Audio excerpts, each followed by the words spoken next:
Hello again. Am I starting these videos all the same? I'm talking a bit quieter because I just got my girl to sleep and it's been a bit challenging few days because she's learned new skills and she is very excited about life, which is awesome, I'm glad. But I haven't had hardly any time to do anything. And I want to say that what I'm about to say might sound like so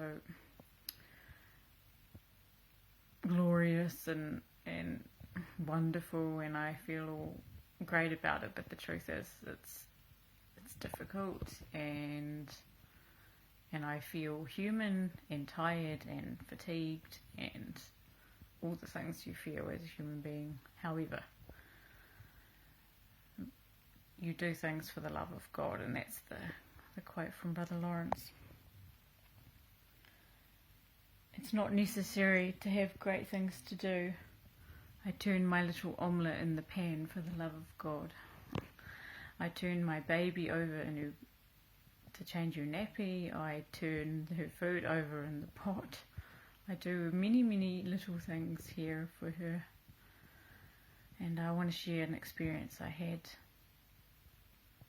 changing her diaper once. Afterwards, the glory of God hit me so strongly, and it was like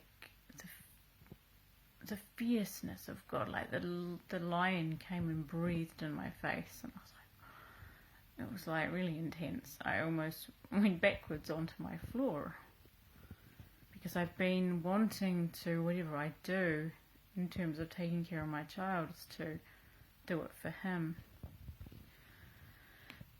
She's my little lamb, and I had an experience once some years ago when I was in great pain. I do think it was the last vestiges or the last parts left of any self-hatred that I had left, and I had this extremely empty feeling inside of me, and I just didn't know what to do with it. And I was at a camp, and there was a beautiful man speaking, Mike Mashiro. If any of you don't know Mike, I would recommend, here in my mouth, I would recommend looking him up.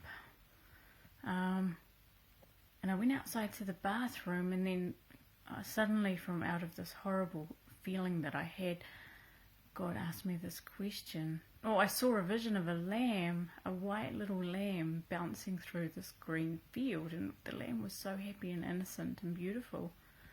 And the little lamb came up to me and said, "Will you take care of me?"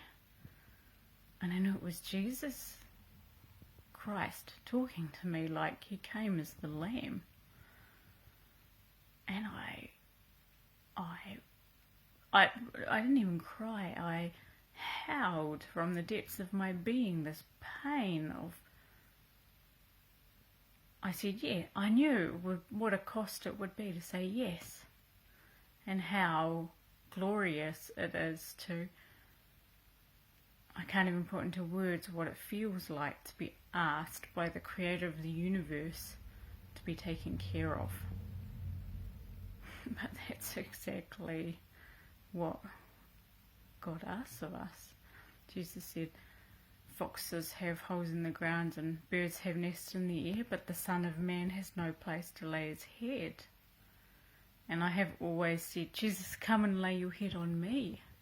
I want to be your resting place. And we become the resting place of God, where he lays his head.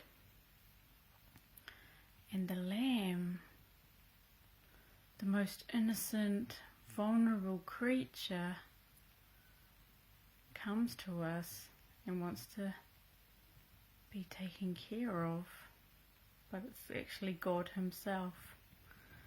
Philippians 2 says, talking about Jesus, who being in very nature God, did not consider equality with God something to be grasped, but made himself nothing, taking the very nature of a servant.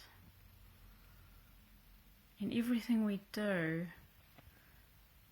we take care of the lamb. I think maybe God is asking many of us the same question. Will you take care of me? Will you be a place where I can rest my head, and he comes not with the victorious roar of the lion, but as the lamb. And I think the lion comes only after we embrace the lamb, because the strength of the lamb is much greater than the strength of the lion. It is the lamb, worthy is the lamb who was slain. Praise, honour, glory, wisdom and strength forever and ever. It is the lamb that is worshipped in heaven, not the lion.